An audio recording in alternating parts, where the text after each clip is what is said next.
District meetings are coming up starting in August.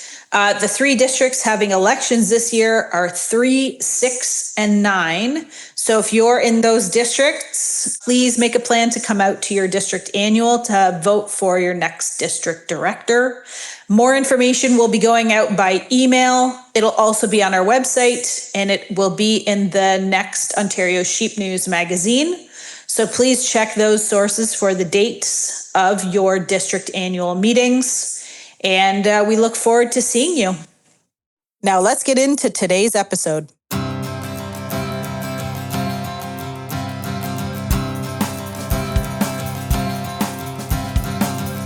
Hi, everyone. Welcome to Flock Talk. I'm Erin Morgan. And I'm Walker Ball, and we work for the members of the Ontario Sheep Farmers. Today, we're joined by Bill Costanzo, Extension Program Specialist for the Livestock Guardian Dog Program at Texas A&M. Welcome, Bill. Thank you very much. I appreciate the chance to speak with you all again today. We're happy to have you. So let us start, Bill, with you telling us a little bit about yourself and how you became involved in livestock guardian dog research. Sure. So I grew up in agriculture. We had a small beef cattle ranch growing up, mainly registered Angus. And it was kind of a natural thing for me to go into ag education. And so that kind of led me to, working with lots of different types of livestock, teaching kids and doing things in FFA and 4-H and that type of thing with students. So, as I got older, I wanted to have some animals and things of my own. And, the area that I was working in at the time was kind of traditionally a sheep production area, sheep, dairy, and poultry, actually. And so, even though I grew up with cows, I really couldn't afford them at the time. And so I got some sheep and, then kind of randomly, I ended up with a livestock guardian dog through a fundraising event, actually. And I didn't know much about him at the time. And luckily, the person I got him from was kind of a friend of the family type of thing. And so they were like, yeah, you really need to have a guard dog to protect your sheep. We didn't have a lot of predation growing up where we had beef cows. So anyway, I got the dog, had no clue what I was doing at the time, like most people starting out. And surprisingly enough, I think the dog just didn't listen to me. It just had a ton of just natural instinct. That was probably still one of the best guard dogs I've ever had. And I didn't really know anything or do much of any training with him. He never roamed. He was a Pyrenees, Akbosh cross, massive dog. God, he was 165 pounds or so. And like I said, never left the property, never did anything bad, which is really surprising. And so then I paid for all that with the second dog that I got, who was the terrible dog that everybody talks about, because by that point, I was like, oh, well, I need to do these things because that's what I did with the first dog. And I assumed that those things worked, even though, like I said, I think the first dog just didn't pay any attention to my training. So that kind of led me down this road of, looking into, management practices for guard dogs. And I found very little out there. There were lots of Facebook experts who thought they knew, or still think they know what they should or shouldn't be doing with dogs. And I did find a lot of guard dog research, but I didn't find anything that was really helpful for producers, or at least that I found helpful for me as a sheep producer with livestock guardian dogs. And so I guess it was the fall of 2018, I saw this position with Texas A&M AgriLife advertised in the American Sheep Industry newsletter. And I was like, oh man, what a cool job that would be, working with livestock guardian dogs. And, I had been an agriculture teacher for, I guess almost 20 years at that point. And so I was just kind of ready to make a career change. And so I thought, well, I'm just going to apply and see what happens. I figured I wouldn't probably get the job because, they were looking for a bunch of qualities or qualifications, and I didn't have a lot of them. At least I didn't think so.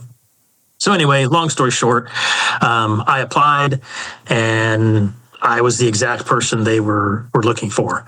I had the experience of working with producers and the educational background that they were wanting. I had guard dogs. I had made mistakes with my own guard dogs. I had learned how to fix some of those things. And I knew a little bit about, scientific research stuff. And so I was hired on in January of 2019 is when I started the program. Kind of up to that time, giving you, I guess, a little bit of background about AgriLife and the program itself.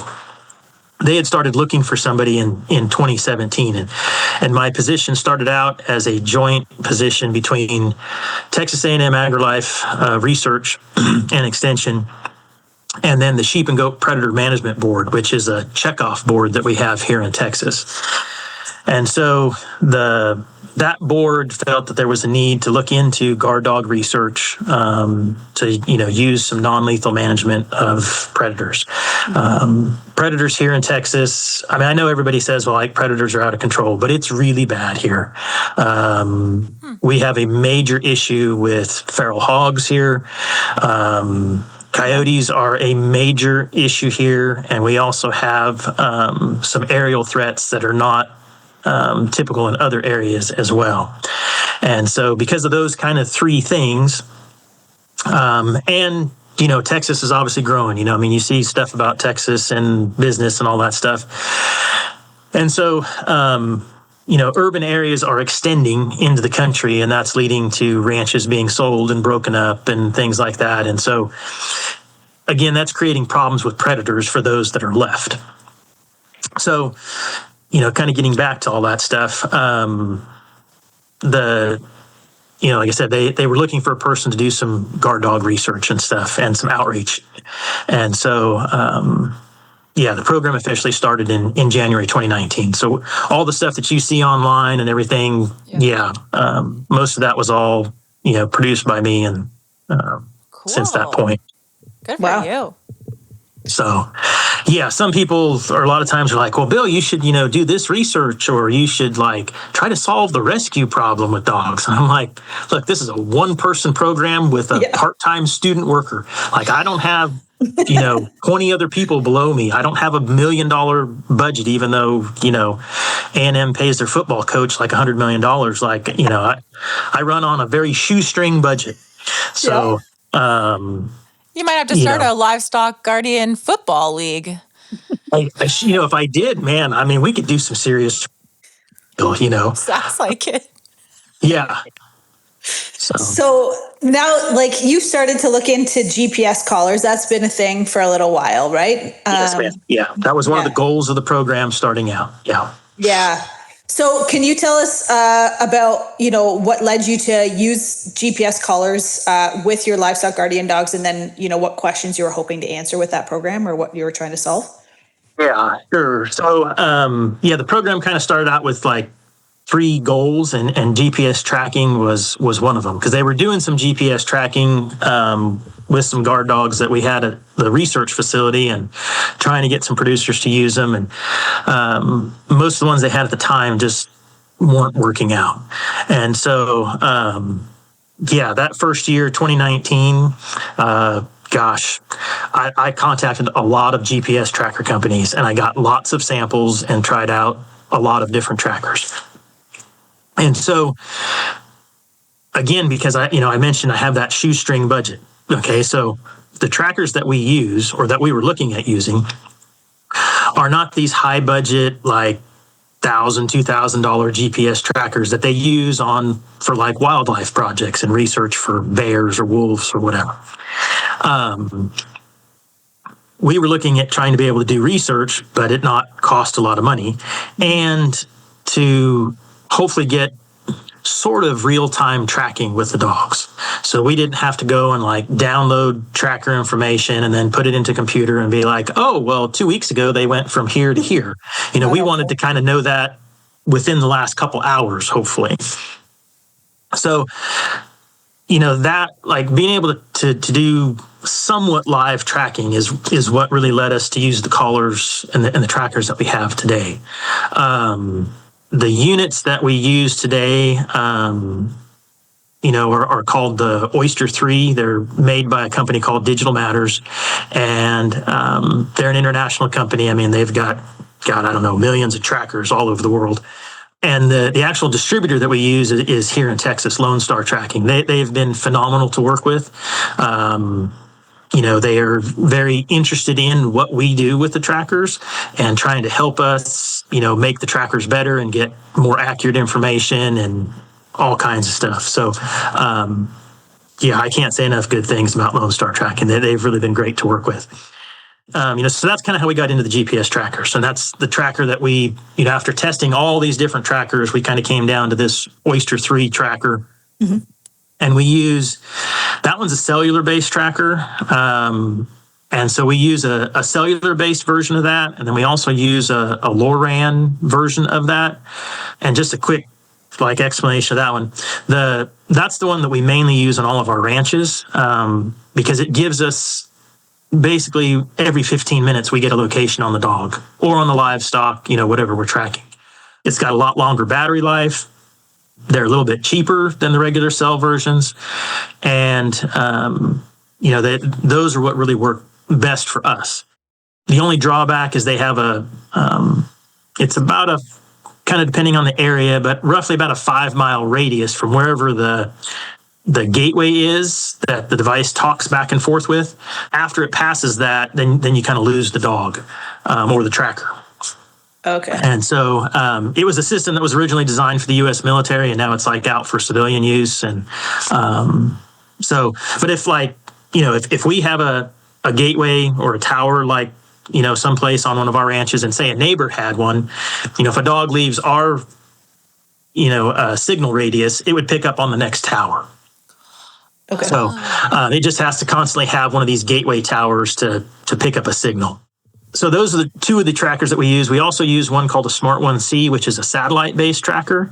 And so, because people don't understand how big Texas is unless you actually live here. It's very common for me to travel 5 hours to get from one place to the next. And sometimes there's not a whole lot in between.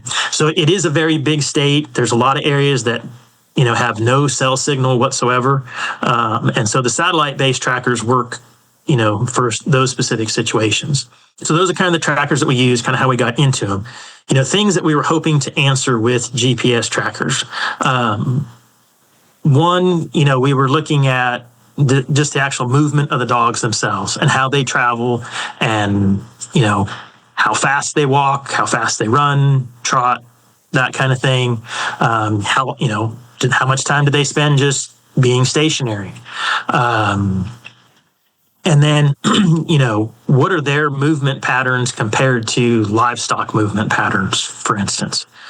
And so, those are the things that we were kind of looking at answering. And now at this point, because the technology just in the last 6 years has advanced so much, the Lone Star Tracking, who we work with, as I mentioned earlier, they're developing some software for us to actually track things like, how often does the dog go to water? Is the dog traveling at the same speed that it was 2 weeks ago? Could that mean that the dog is injured or that it's sick? Looking at tracking respiration rate, heart rate, things like that, all through, movement patterns, and then, additional sensors. And they started that with looking at that kind of thing with cattle. Now they're moving to sheep and goats, and they're hoping to get to, guard dogs for us. This is the same type of thing. So there's some really cool stuff coming down in the future, I guess, as far as guard dog tracking stuff coming. So it's just a bunch of Fitbits on the dogs. Yeah, basically that's what it is. What you had mentioned was a great segue into what are some of the biggest insights you've gained from GPS, e-fence, and tracking collars that producers might not expect? Okay, sure. One thing, a common question that I'll ask at a workshop is, when are your dogs most active? And everybody's going to, raise their hand and they'll be at night, because that's when they hear the dogs barking. Okay. But just because your guard dog is barking a lot at night doesn't actually mean that they're moving around. And that's one thing that we've found with GPS trackers is that the dogs follow the same movement patterns of your livestock. So in the morning or late morning, they're kind of active when the livestock are up, moving around, feeding. They'll bed down or stop moving as much midday, and then there's going to be a spike again, later in the afternoon. And then through the nighttime, there is some movement, but nowhere near as much movement as there is during the daylight hours, because the livestock aren't moving either. So, that's a big thing, that we figured out. One thing that we're still trying to monitor, because it takes so long to do some of this research. But we looked at one set of dogs for about 18 months. And this is on a ranch of about 5,000 acres. We had trackers on livestock. We had trackers on 7 of the dogs. And these pastures are anywhere from 400 to, 600 acres in size.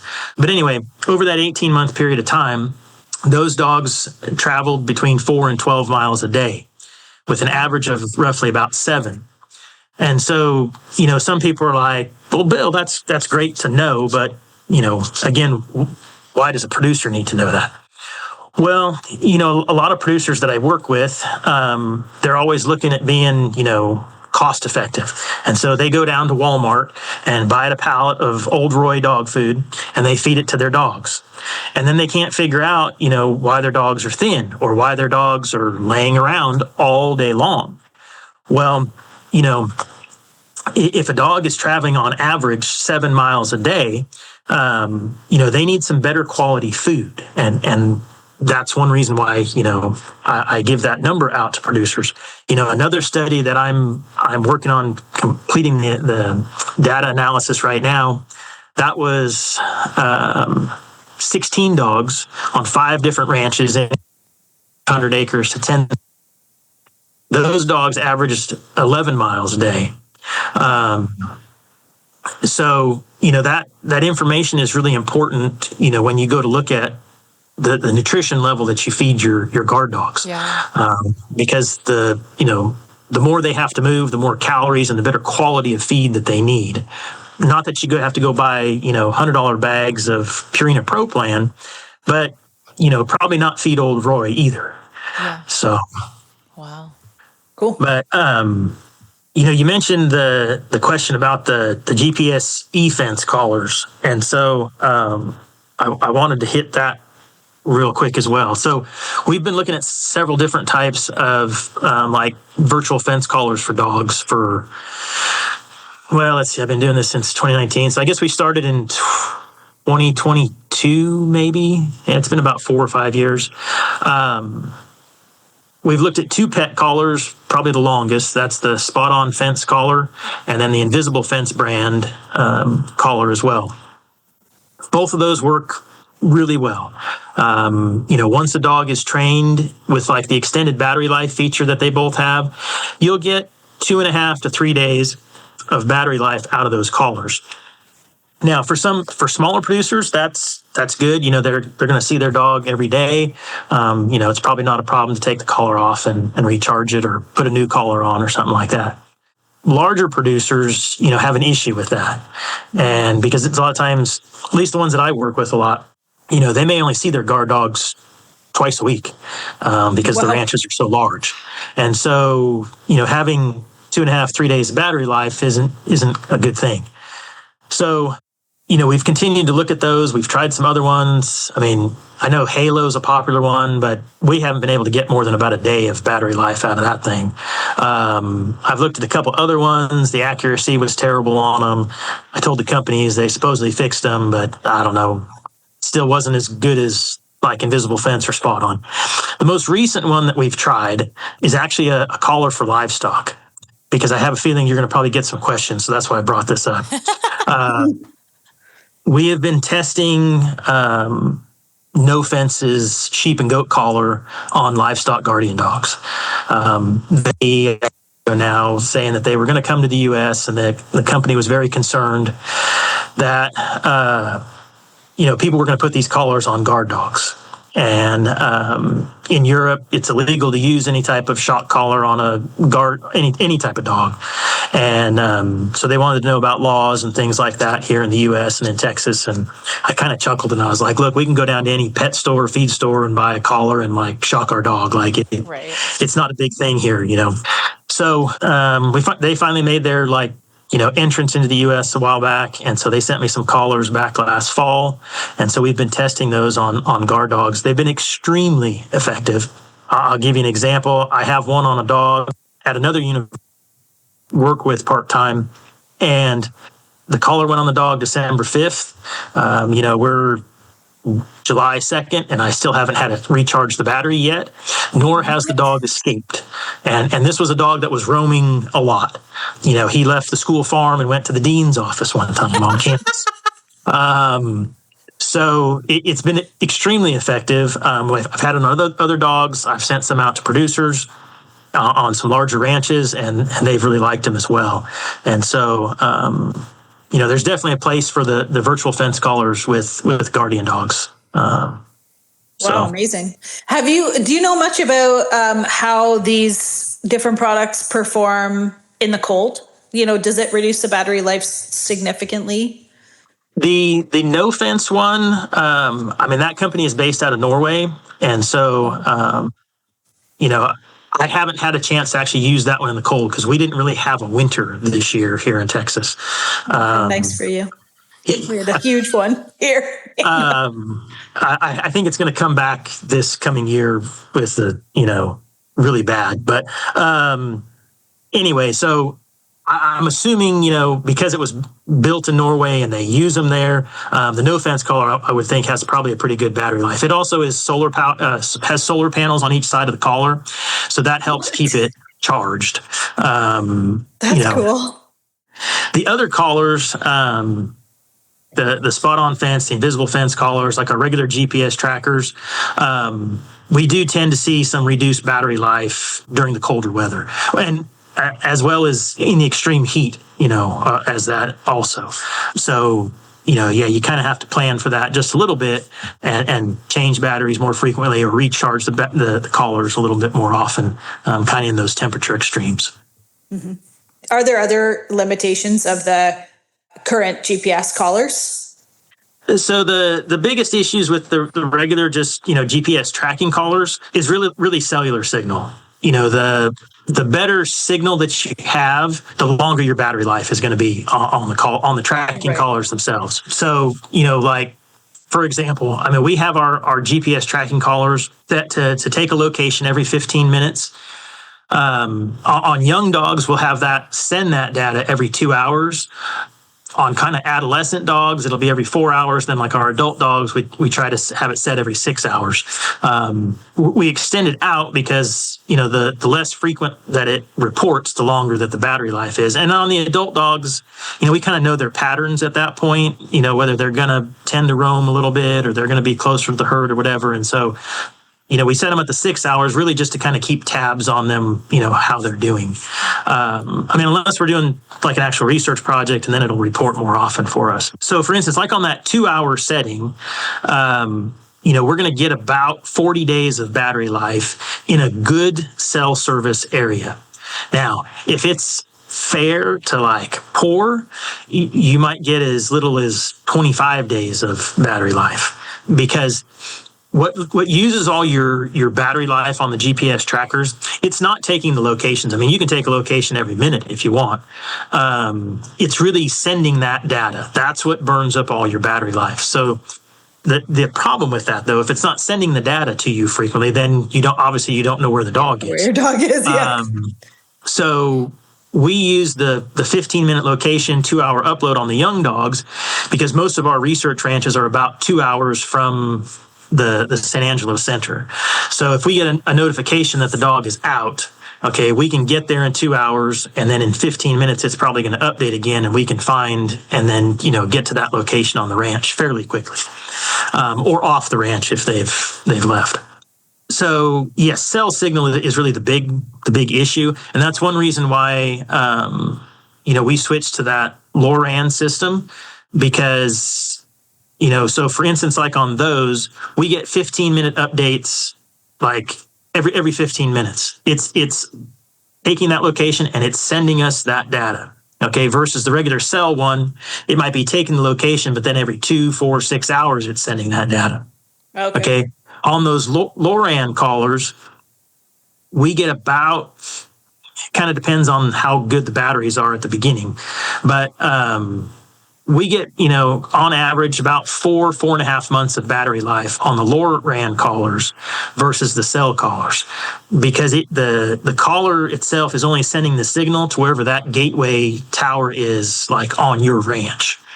So it doesn't burn up as much, battery life or burn it up as fast because it just sends it to there. And then that tower, works off 110 voltage and then it sends the data to the company and then it gets to your phone, for instance. Wow. That is intricate, isn't it? So not to get you too far into the technology, but that's the benefit of the LoRa system, versus just a regular cellular caller. I mean, there's a little bit more startup cost because you have to buy this gateway thing, but in the long-term thing, you're not buying batteries and lithium battery. That's the other thing too. I need to mention here. It's really important if you use GPS trackers to use lithium batteries. It drastically increases your battery life. So it's more than worth the extra cost of buying those, versus the regular alkaline batteries. Right on. Yeah. Very good point. So are there any common mistakes producers make when using GPS collars or interpreting the data? Kind of mistakes. One, a lot of times they just call a company and say, hey, I need some GPS trackers. But they don't have the company actually run a heat map of signal in their area. That's really important because if the company doesn't suggest that, or you don't ask them to do that, just because your cell phone picks up service doesn't mean your dog's GPS tracker is going to out in the field. Okay. You might have great service at your house, but across your ranch, there could be zones that are completely dead, for instance. So it's important, when you pick a GPS tracking company to work with, for instance, make sure that it's like it's a legit company that's been in business for a while, not just somebody that, I'm going to sell GPS trackers, to you. On Temu. Don't go to Temu and buy GPS trackers. Okay. So that's one thing, making sure that you actually have signal across your ranch. That's a mistake producers use a lot of times. Two, make sure you get a tracker that, because guard dogs are big, okay? And some people are like, that thing's way too big for, they can handle a lot of weight or a lot more weight around their neck than you think that they can. So if a tracker weighs a pound, that's really not too much weight for your guard dog. A lot of times these companies want to, sell you this little tiny GPS tracker, and people are like, it needs to be small because, it's too big for my dog or whatever. That's really not true. Those little tiny trackers just don't have the battery life. They might work great while the battery is live, but we need long term, so we don't have to constantly go out changing batteries, catching dogs, all that kind of thing. Two other things, that producers kind of make a mistake, and so you really need to shop around, is monthly service fee, because that's really where these companies make their money. Right. Almost all of them, the trackers are all, there's just a few manufacturers. They all sell them for about the same price. So what you're going to buy the tracker for is about the same across every company. Really pay attention to what they're going to charge you for that monthly service. And on top of that, what do you actually get for that monthly service? Some companies, if you need the help desk type of thing, some it's 8 to 5 and that's it. Other ones, might be 24 hours a day, but no offense to anybody, but you might get somebody over in India that you can't understand when you need help with something. Okay. So things like that are important. Also, what can you actually get from the phone app? That's something else that's usually somewhat company specific. All the manufacturers kind of have their own like actual app for the trackers, but most of those are not really user friendly. And so your tracker companies will develop their own like software app that is more user friendly. But there's variation in what you can actually get out of the app. And so, when you're looking at all these things, ask the company to download, give you like a trial login or something, and see does it really give me the information that I need? Can you get a heat map out of the app? Can you get, obviously you're going to be able to track the dog, but, can you tell, an hour ago the dog was here, right now it's here, yesterday it was way over there? Or can you only tell like, okay, it's right here and that's it until it pings again? Like you don't get any history, I guess is what I'm trying to say. And can you make updates in the app? Can you change names, or pastures or draw geofences and that kind of thing? Some apps are really just basic, like it just shows you, hey, the dog's here, and that's like it. And you have to go onto like a desktop version of the software to do things. So really look at the company that you're going to be dealing with and what they offer for what that monthly service is. Bill, can you just quickly explain for our producers who don't know, like how someone generates a heat map? What does that mean? Sure. So what's really nice and what a heat map is it's going to show you, either in a desktop version of the software or on your phone where your dog has been hanging out. And that could be like today, this week, last month. So why is that important though? So that's what a heat map does. And it shows you in different colors, the frequency that a dog is in that specific area. Okay. And it's generally, kind of the colors in the rainbow. Red is an area usually where there's a lot of activity and blue is not as much, for instance. But why is a heat map helpful? So, if your dog is constantly hanging out in a specific area, one, that could be where the water is, that could be where the feed is, it could be where there's a high issue of predation happening in your field. So heat maps can be really helpful to track that kind of thing. And so, for instance, if you had a tracker on your livestock and your livestock are in, you look at the heat map and, there's livestock in one corner of the pasture, but there's the heat map shows the guard dog's always in the other corner. Well, is that because the feed is there and you need to maybe put another feeding station in the opposite corner of the pasture to draw the dog to where the livestock are hanging out more? So those things it really helps you manage, what your dogs are doing. And so that's why, heat maps are kind of helpful. Another thing that you can kind of look at is if you have a dog that's getting out all the time. Okay. Again, if you pull up the heat map, it's going to show you, okay, the dog, here's the fence and this is where the dog's getting out. So there's a hole someplace right there, or maybe the fence is low and the dog can just jump over.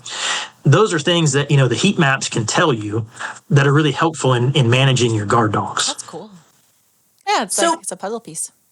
I know that this question is a bit off the cuff, but I'd love to just sort of circle back to the conversation about e-collars versus GPS collars, because we've been sort of talking about both.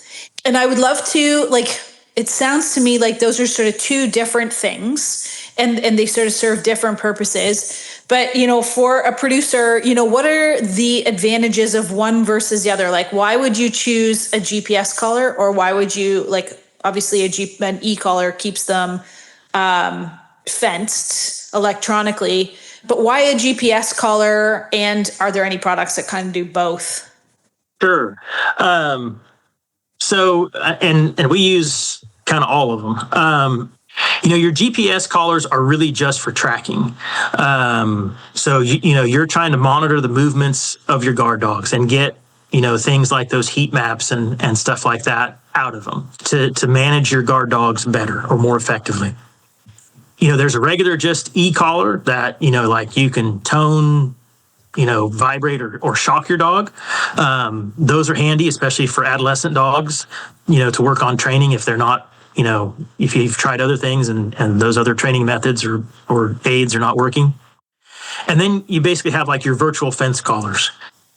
Now, most of your virtual fence collars also give you some sort of tracking ability. As I guess the technology progresses, I think you're going to see more and more advanced, I guess, software capabilities out of your virtual fence collars. And so I kind of see at some point your virtual fence collars completely replacing your GPS trackers. I think the only thing is going to be cost. And that may be where, your GPS tracking collars are definitely cheaper than like your virtual fence collars by quite a bit. Oh, okay. As time goes on, however, and this virtual fence technology is rapidly developing and increasing and stuff, those costs are going to keep coming down. And so I think, because like I mentioned the no fence collar earlier, the GPS tracking ability on the no fence collar, I mean, it is very, very accurate. I mean, I guess technically it kind of has to be, to keep animals in a virtual fence. I mean, I get updates every couple minutes where the dogs are that are wearing the no fence collars, for instance. Wow. I can also get a heat map out of that where the dog has been today, this week, last week, and I think like last month. Right now, I'm trying to get in contact with the company to see if I can start downloading that information, because I've heard from other researchers that they'll give you that information as well. And honestly, the no fence collars, I think they're around $260 a collar, which isn't that much more than a GPS tracker. Like those Oyster trackers that I was mentioning earlier, they're roughly about $150. So the virtual fence is almost as cheap as the GPS tracker collars are right now. And you need to get a backup battery for that, right? Though, so then how much would that be? For like the no fence collar? Yeah. Honestly, I'm not sure how much the batteries are. Yes, you do have to have a backup battery for it. They sent me a ton of stuff just free to try. So I'm not sure how much the extra batteries are, or if you had to get an extra charger. Sure. I'm sorry, I don't know those costs. No, not a problem. like I said, I just know that the collars are about $250, $260, and I know that part of that upfront cost is like your subscription for the first year, and then I think it's $40 or $50 a year subscription fee after that, which honestly is not bad either, because most of your GPS tracking collars, just the regular GPS, are $10 to $15 a month. Yeah. So, long run right now, I think you might be better off getting a no fence collar for your guard dog. You get the tracking, you get the virtual fence, and they just came out with a bunch of new updates. I haven't even played with all of them in the app yet. And the subscription cost itself, will balance out the extra increase in the initial cost of the collar up front. Right. Wow. So, sounds like a great product that's coming on the market. And then on the livestock side, you use the same collars on the sheep that you would on the dog. And yeah, well, that's fantastic. you can get discount, the more collars. So no fence, and I don't know about the other companies like Halter, and I think it's Gallagher, and there's another company that's out there. I don't know how they work their pricing, but with no fence, the more collars you buy, the cheaper that the collar itself becomes. So, yeah, I mean, if you had 100 head, I don't know what the pricing would be, but, it'd be a lot cheaper than to put on your guard dog, for instance. So. Wow. Crazy. So, Bill, has anything you've learned from GPS collar research challenged assumptions you previously had about livestock guardian dog behavior? Yeah, I guess the biggest one was kind of the thing that I mentioned at the beginning. It's really just that movement of the dogs, that they follow the same patterns of the livestock. We also didn't think that, they travel as much as they do. We knew that the dogs were up and moving around, obviously. But, like in the most recent study that I'm still trying to analyze, I was really surprised that those dogs, on average, the 16 of them traveled 11 miles a day. Because in our previous study, it was like 7. This was more dogs, more ranches, actual producer ranches. Some of them were bigger. So I was kind of surprised by that. The other thing that I've found by looking at GPS tracker data is that it seems, so far I haven't seen a change to this yet, but and I don't have an answer. So if somebody asks me like, well, why do they do this? I don't know yet. I hope to at some point, but getting to where I was going with that is it seems like dogs have one of two guarding styles, like movement styles, I guess I should say. So while you have breeds that have like close proximity tendencies, floating tendencies, perimeter tendencies, how they move so far from what I've seen from 45-ish dogs, they will either make circular patterns across your pasture, or they will make a zigzag pattern across the pasture. Now, sometimes, there might be like a little bit of crossover, like a dog will be making a circle and then it zigs or zags again, but then it makes more circles. And the same thing, dog might be making zigzag kind of patterns and then it kind of makes like a loop and then it goes back to, so that's one thing that we didn't really know before that. And this can be, it doesn't seem to be breed related, because I've seen puppies in the same litter make different movement patterns. So again, I don't know yet why they move the way that they do, but at some point, hopefully we can figure that out. Yeah. Left brain, right brain. Everybody talks about guard dogs roaming. Okay. And there's actually a difference. Roaming isn't what most people think when they say that a dog is roaming. It really isn't roaming. It's patrolling. Mm-hmm. Guard dogs will patrol outside of their boundaries, some of them more frequently than others. Okay. When the dog is actually what I call roaming, okay, is more of a straight line travel for some reason. Again, why do they do this? I don't know yet. Okay. But your dogs that, like I said, people say are roaming are really just patrolling, because they'll have that circular pattern or they'll have that zigzag pattern, and it'll be outside whatever boundary, whether it's the ranch boundary or the pasture boundary that we want them in, whatever. They'll do that. And then at some point they'll usually come back. Okay. When the dog is actually what I feel like is roaming, is they're making, like I said, predominantly a straight line travel, and it'll be for many miles. Now, sometimes, if they have that bag pattern or they pattern of movement, you'll see that in that movement trail. There'll be a little circle, or there might be a big circle, and then they're back to just going straight line. And it's like, I don't know, it's like they want to take a trip. Like, they're going from Dallas, Texas to New York, and the fastest route is a straight line, and that's what they're going to do, except for they make a little, side, stop, and they make a loop, or they make a zigzag, and then they're back heading to New York again. And these roaming patterns can be 4 or 5 miles to 20 miles or more. I'm still trying to get the tracker data from a research facility that I work with, but they had a dog travel, I think it was 35 miles, which is the farthest I've heard of a guard dog roaming. They were watching it on the tracker, and it was, again, pretty much a straight line the entire time. I mean, they were trying to get to the dog, but the dog's going across everybody's ranch and from one to the next, and it was hard for them to keep up. It ended up close to a town, but again, you're asking about things that we've kind of learned, and so there's a difference between roaming and patrolling. So, well, I'll let the next cop I see know. You're not patrolling, actually. Sorry, you're roaming. That's crazy. I'm so curious to know, once you get that data, I'm so curious to know what was going on and what was happening.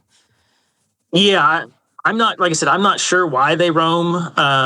We've had this happen in dogs that have run through my program, especially the dogs that have been in like the control group.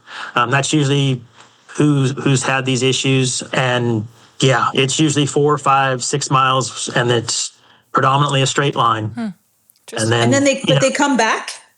No, normally they don't come back. Really? No. Yeah. Well, and so this is the other thing I think that happens. And this is why a lot of times, producers will call me and be like, hey, like this guard dog just showed up at my place. and they want me to try to find the home. Well, it may be close. It may be 20 miles from you. Like, I don't know. But I think what happens a lot of times is, for whatever reason, the dog starts to roam. Okay. And so it's traveling in this straight line, and then it stops and it realizes, like, hey, I'm not where I'm supposed to be. But they hear some sheep or goats or cattle or whatever they're bonded to someplace. So then they travel a little bit more. They find a group, and then they're like, "Wow, these must be my sheep and goats." And so then they just start hanging out on some new ranch. And so I think that's what happens, because they can't smell or hear the actual animals that they were with before on the ranch they're supposed to be on, and so they just adopt a new group of animals to guard them. Oh, wow. And so I think that's why they randomly show up sometimes. So when you're doing, like, when you're actually like training livestock guardian dogs and you're, evaluating them and things like that, are there signals? Like, are there ways you're training your dog to avoid them from doing this? And are there signals that this is in their sort of genetic makeup, and then you sort of select away from it? Yes, one of our main goals, besides looking at GPS trackers, it was trying to figure out how to keep dogs from roaming. Okay, because that's one of the biggest issues with guard dogs, is roaming. And so what I specifically look at in the research that I've been doing is how to correctly bond and train them early on so that they don't roam as an adult dog. So after, gosh, how many rounds of dogs we had here? 6 rounds of dogs, or 7 rounds of dogs. 7. The first 5 looked specifically at roaming. So what we looked at was a treatment of hot wire, so electric fence, single strand at the bottom of the pen, in the bonding pen. And then, the control dogs didn't have that. I'm still analyzing the actual data as far as like percentage-wise of things. But it kind of, on average, the dogs that were bonded in hot wire pens, so from 8 weeks of age until they were 6 months old, those dogs on average roamed or patrolled outside their boundary, one or the other, as an adult, once or twice per quarter. Versus the puppies that were bonded without hot wire, they were roaming or patrolling outside the border multiple times a week, and usually did not come back on their own. I had to go find them on somebody's ranch. The treatment dogs, when they did leave, it was usually a quarter to a half mile in distance, and then they came back. I never had to go get any of those dogs if they left the pasture boundary.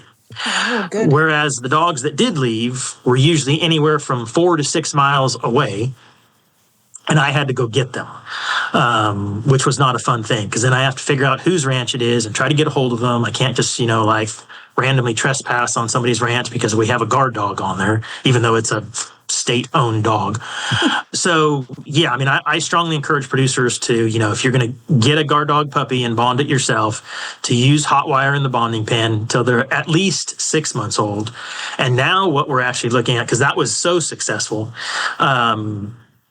our puppies get out of the pen at 6 months, then they go into a training pasture with a virtual fence collar on. Preliminary, information on that, those dogs that had that treatment as well didn't leave a single time in the period that we were tracking them. So we send dogs out at 10 months of age, and we track them until they're 18 months, and then the producers buy the dogs. Those puppies that got the additional virtual fence collar training didn't leave at all. That's never happened in any round of our project yet. So we're still looking at data from the second go around of the virtual fence collar training, but it appears that it's similar. A much less chance of them leaving at all. That's fantastic. Mm-hmm. Yeah. That's so fascinating. We have a coworker, Anita, and she had sent in a burning question. And it's, are GPS collared livestock guardian dogs more or less effective at deterring predators? Oh, that's a good question. I would say probably. And here's why. Because if you know where your guard dog is, you can keep them contained. So if they get out, they're not protecting your livestock. So if you get an alert, you can go pick them up and bring them back. Okay. I will say, because I'm right in the middle of, like I said, analyzing a bunch of this data, the dogs that are hot wire trained as a puppy are definitely more effective at controlling predators because they don't leave. Okay. They never leave their livestock unprotected. Like a Crackachan, for instance, is going to be a close proximity dog. The tendency of the dog to be on the close proximity, or like a Pyrenees to be out on the perimeter, that I don't have data on yet. But just the hot wire treatment, yes, they are more effective, and it's a lot. I will be publishing that data probably sometime in the fall in a scientific journal. And the costs, the cost ratio of what it costs you to, do the hot wire training and all that, the cost benefit far outweighs what you put into it as well.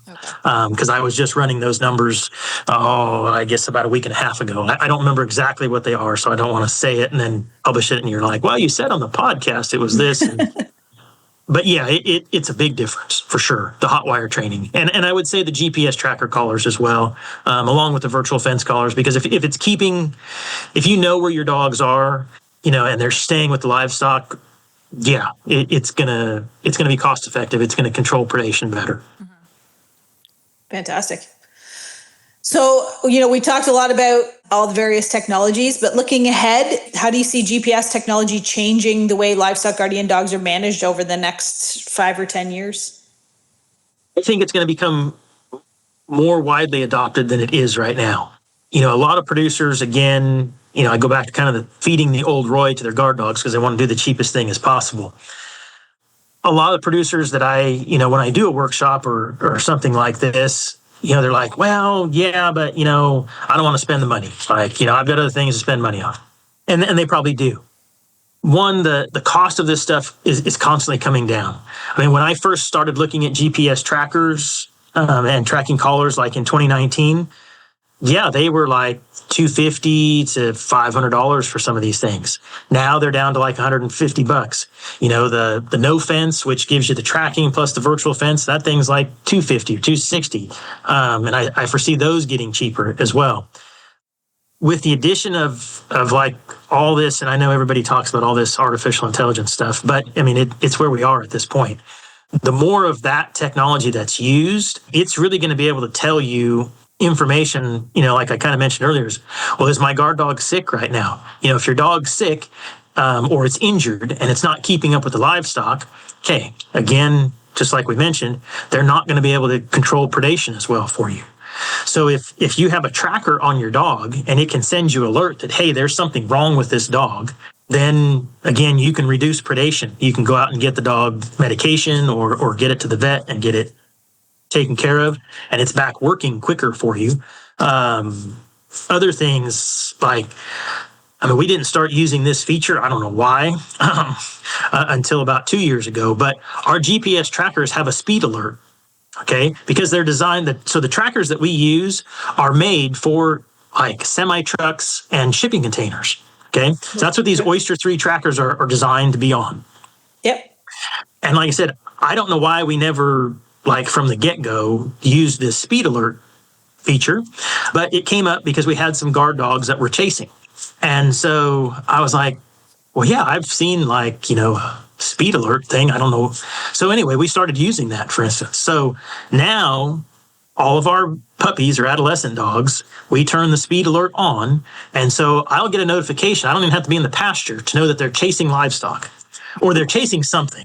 And if it's an adolescent dog, most likely it's going to be your livestock. They're not that they won't chase a predator too, but if you go out there and you see them and then tomorrow you get another speed alert, the dog's chasing livestock probably.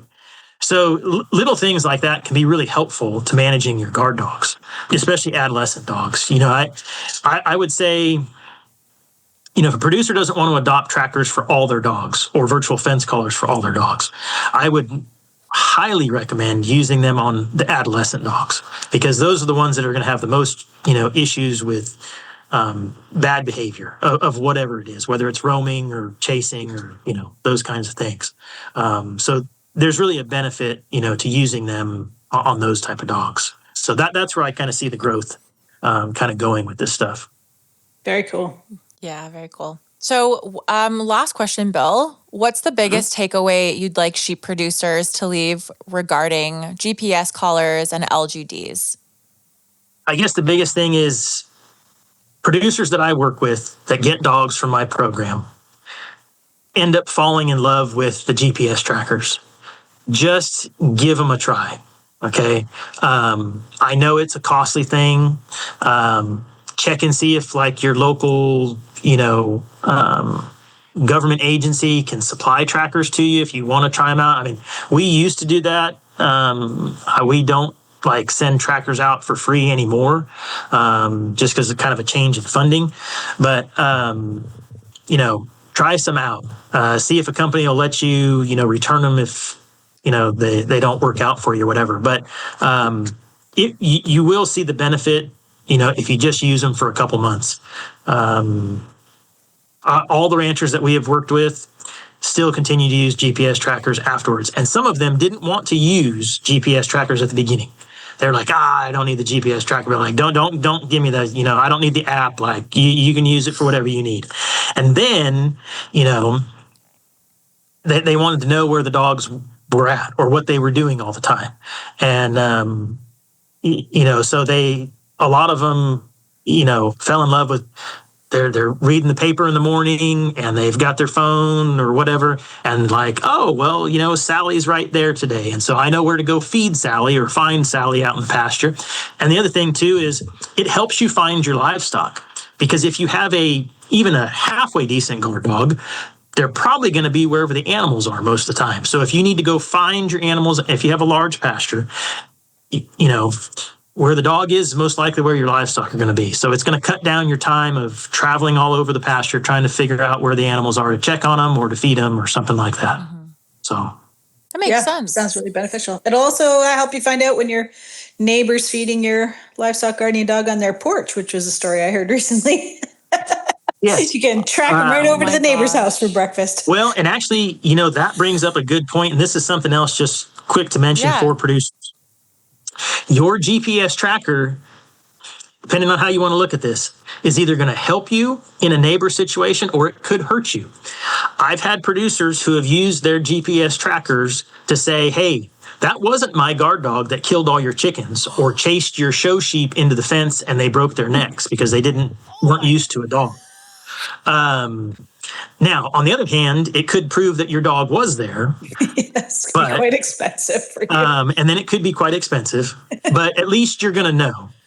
And if if you do a good job managing your guard dogs and, you do the hot wire training and virtual fence training and things like that we recommend, and then you've got a tracker on your dog and hey, Fluffy never leaves her livestock, so it couldn't have been Fluffy. And then you pull down that GPS tracker information because it's got a timestamp.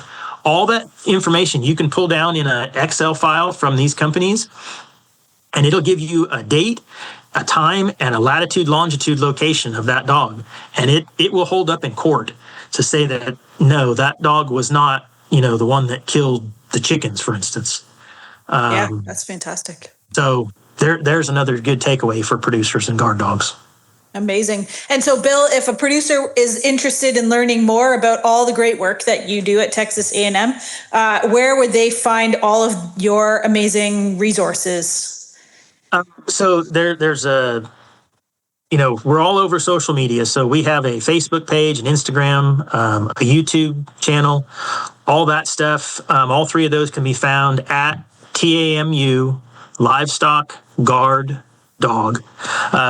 They can also just do a Google search of Texas A&M AgriLife LGD program, and that'll take them to the website. My webpage is still hooked up to the San Angelo AgriLife Center.